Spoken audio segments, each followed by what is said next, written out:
Forthwith they left the boat and their father, and followed him. Jmmanuel went about in the entire land of Galilee, teaching in their synagogues, preaching the knowledge of the Spirit, and healing all diseases and infirmities among the people. News of him spread through the entire land of Syria, and they brought to him all the sick afflicted with various diseases and torments, the possessed, the lunatics, and the paralytics, and he made them well. And many people followed him from Galilee, from the Decapolis, from Jerusalem, from the land of Judea and from beyond the Jordan. Chapter 5. The Sermon on the Mount. When Jmmanuel saw the people following him, he went up a hill and sat down, and his disciples came to him. And he taught them, saying, Blessed are those who are rich in spirit and recognize the truth, for life is theirs. Blessed are those who endure hardship, for they shall thus recognize truth and be comforted. Blessed are the spiritually balanced, for they shall possess knowledge.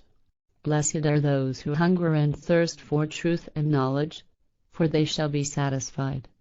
Blessed are those who live according to the laws of nature, for they live according to the plan of creation. Blessed are those who have a clear conscience, for they need not fear. Blessed are those who know about creation, for they are not enslaved by false teachings. Blessed are the righteous, for nature is subject to them.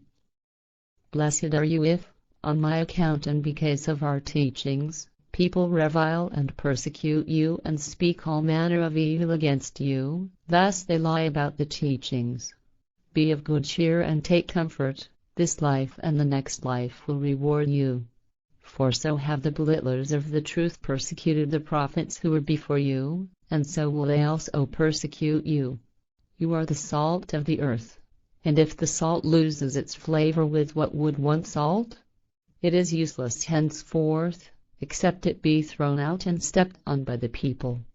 You are the light of the world, and consider, the city that lies on top of a mountain cannot be hidden.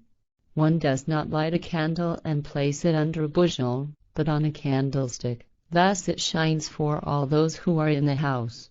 Likewise your light shall shine before the people, so they see your good deeds and recognize the truth of your knowledge. Do not think that I have come to do away with the law or the prophet. I have come not to undo, but to fulfill and to reveal the knowledge. Truly, I say to you, until the heavens and the earth vanish, neither a letter nor a dot of the law of creation and the laws of nature will vanish, until all is fulfilled. Whosoever violates one of the smallest of the laws or directives and teaches the people falsely, will be called the smallest. But whosoever spreads the teachings truthfully will be called great and will receive the reward of the Spirit. I tell you, if your righteousness does not exceed that of the scribes and Pharisees, you will not receive the reward of the Spirit and of life. You have heard that it was said to your ancestors, Call and you shall not kill, but whosoever kills shall be found guilty by the courts. However, I say to you, exercise justice according to the natural laws of creation, so that you find the judgment in logic. Guilty are all those who kill when not acting in self-defense or according to a legal verdict based on self-defense. Likewise, guilty are all those who engage in evil speech and actions. Only justice according to the natural laws of creation produces a logical judgment. Do not accommodate your adversaries if you are in the right, and the judge will probably have to decide in your favor.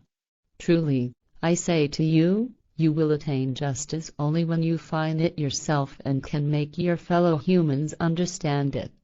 You have heard that it was said, You shall not commit adultery. But I say to you, whosoever has sexual intercourse with someone other than their spouse shall be delivered to the courts, for it is an act unworthy of humans, contemptible and an offense against the laws of nature.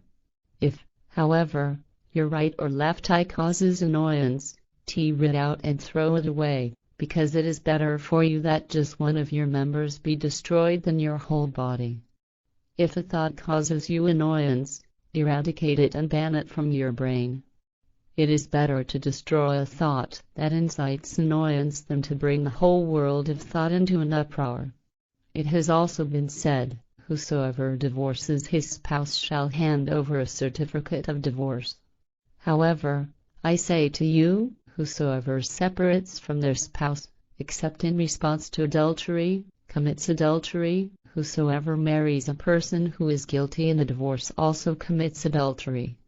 You have further heard it said to your ancestors, you shall take no false oath, and you shall keep your oath to God.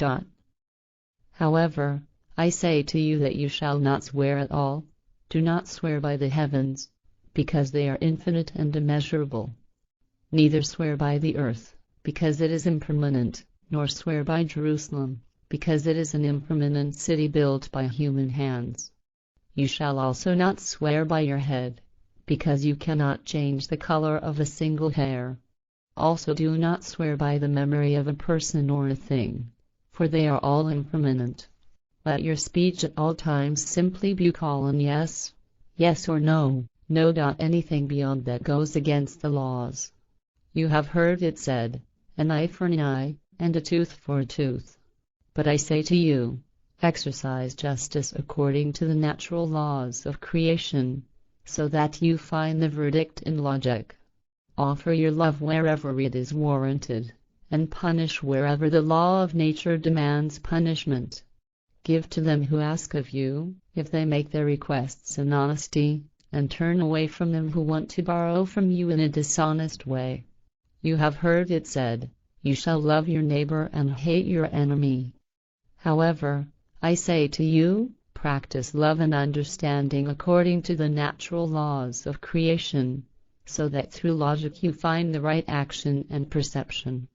Offer your love where it is warranted, and despise where the law of nature demands it.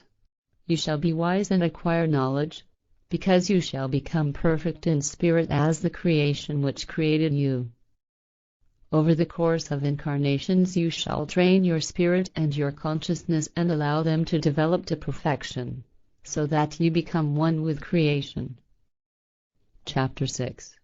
Alms, Fasting, Treasures, Concerns. Be mindful of your piety, that you practice it before the people with correct words, lest you be accused of lying and thereby find no reward from them. Choose your words using natural logic, and draw upon the knowledge and behavior of nature.